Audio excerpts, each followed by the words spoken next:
ಮೋಸದಾಟ ಆಡಿದ್ದು ಧನ್ರಾಜ್ ಒಬ್ಬರೇ ಅಲ್ಲ, ತ್ರಿವಿಕ್ರಮ್, ರಜತ್, ಮೋಕ್ಷಿತಾನೂ ಇದ್ದಾರೆ. ನೆಟ್ಟಿಗರೇ ಕೊಟ್ಟರು ಸಾಕ್ಷಿ. ಬಿಗ್ ಬಾಸ್ ಕನ್ನಡ ಸೀಸನ್ 11 ಮುಗಿಯುವುದಕ್ಕೆ ಇನ್ನು ಕೆಲವೇ ದಿನಗಳು ಬಾಕಿ ಉಳಿದಿವೆ. ಅಷ್ಟರಲ್ಲೇ ಬಿಗ್ ಬಾಸ್ ಶೋನಲ್ಲಿ ಟ್ವಿಸ್ಟ್ ಮೇಲೆ ಟ್ವಿಸ್ಟ್ ಸಿಗುತ್ತಿದೆ. ಮೊನ್ನೆಯ ಅಂದರೆ ಜನವರಿ 15 ಎಪಿಸೋಡ್ನಲ್ಲಿ ಒಬ್ಬರು ಮಧ್ಯರಾತ್ರಿ ಎಲಿಮಿನೇಟ್ ಆಗುತ್ತಾರೆ ಎಂದು ನಿರೀಕ್ಷೆ ಮಾಡಲಾಗಿತ್ತು.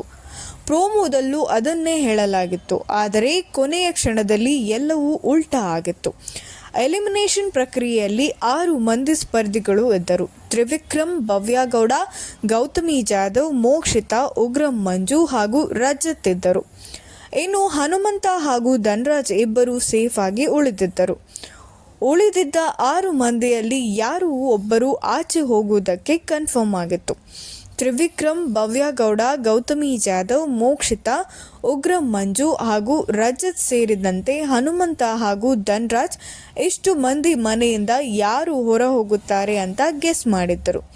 ಕೊನೆಯಲ್ಲಿ ಗೌತಮಿ ಹಾಗೂ ಭವ್ಯ ಗೌಡ ಉಳಿದುಕೊಂಡಿದ್ದು, ಇಬ್ಬರಲ್ಲಿ ಒಬ್ಬರು ಹೊರ ಹೋಗುವುದು ಫಿಕ್ಸ್ ಅಂತಿದ್ದಾಗಲೇ ಒಬ್ಬರು ಸೇಫ್ ಆಗಿದ್ದರು.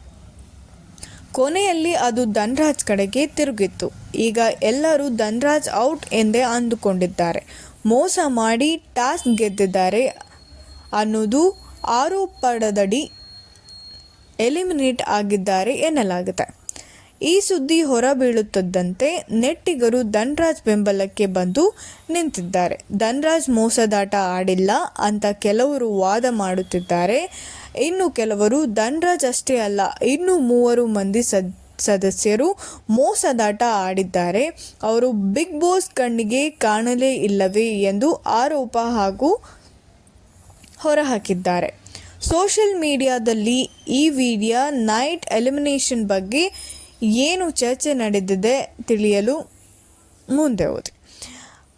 ಮಿಡ್ ವೀಕ್ ಎಲಿಮಿನೇಷನ್ನಿಂದ ತಪ್ಪಿಸಿಕೊಳ್ಳುವುದಕ್ಕೆ ಬಿಗ್ ಬಾಸ್ ಟಾಸ್ಕ್ ಒಂದನ್ನು ನೀಡಿತ್ತು. ಅದರಲ್ಲಿ ಧನ್ರಾಜ್ ಟಾಸ್ಕ್ ಗೆದ್ದಿದ್ದು ಎಲಿಮಿನೇಷನ್ನಿಂದ ಸೇಫ್ ಆಗಿದ್ದರು. ಆದರೆ ಟಾಸ್ಕ್ ಗೆದ್ದ ಬಳಿಕ ಧನ್ರಾಜ್ ಬಂದು ಉಗ್ರಂ ಮಂಜು ಬಳಿ ತನಗೆ ಮಿರರ್ನಲ್ಲಿ ಕಾಣಿಸುತ್ತಿತ್ತು ಎಂದು ಹೇಳಿಕೊಂಡಿದ್ದರು. ಅದು ಕೊನೆಯ ಕ್ಷಣದಲ್ಲಿ ಬಿಗ್ ಬಾಸ್ಗೆ ಗೊತ್ತಾಗಿದೆ. ಹೀಗಾಗಿ ಗೌತಮಿ ಅಥವಾ ಭವ್ಯ ಗೌಡ ಎಲಿಮಿನೇಷನ್ ಆಗಬೇಕಿದ್ದವರು ಬಚಾವಾಗಿತ್ತು. ಈಗ ಧನ್ರಾಜ್ ಕಡೆಗೆ ವಾಲಿದೆ. ಇನ್ನು ಕೆಲವರು ಬಿಗ್ ಬಾಸ್ ಮನೆಯಲ್ಲಿ ಧನ್ರಾಜ್ ಒಬ್ಬರೇ ಮೋಸದಾಟ ಆಡಿಲ್ಲ, ತ್ರಿವಿಕ್ರಮ್, ಮೋಕ್ಷಿತಾ ಹಾಗೂ ರಜತ್ 3 ಮೋಸದಾಟ ಆಡಿದ್ದಾರೆ ಅಂತ ಸಾಕ್ಷಿ ಕೂಡ ಕೊಟ್ಟಿದ್ದಾರೆ. ಇವರ ತಪ್ಪನ್ನು ಯಾಕೆ ಪರಿಗಣಿಸಲಿಲ್ಲ ಎಂದು ಆ ದೃಶ್ಯದ ತುಣುಕುಗಳನ್ನು ಸೋಷಿಯಲ್ ಮೀಡಿಯಾದಲ್ಲಿ ಶೇರ್ ಮಾಡಿದ್ದಾರೆ. 3 ವಿಡಿಯೋಗಳು ಈಗ ಚರ್ಚೆಯಲ್ಲಿದೆ. ಇದೇ ರೀತಿ ನಿರಂತರ ಸುದ್ದಿಗಾಗಿ ನೋಡ್ತಾ ಇರಿ ನಮ್ಮ ಚಾನಲ್. ಹಾಗೆ ಸಬ್ಸ್ಕ್ರೈಬ್ ಮಾಡ್ಕೊಳ್ಳಿ, ಲೈಕ್ ಮಾಡಿ, ಶೇರ್ ಮಾಡಿ, ಕಮೆಂಟ್ ಮಾಡಿ. Thank you so much.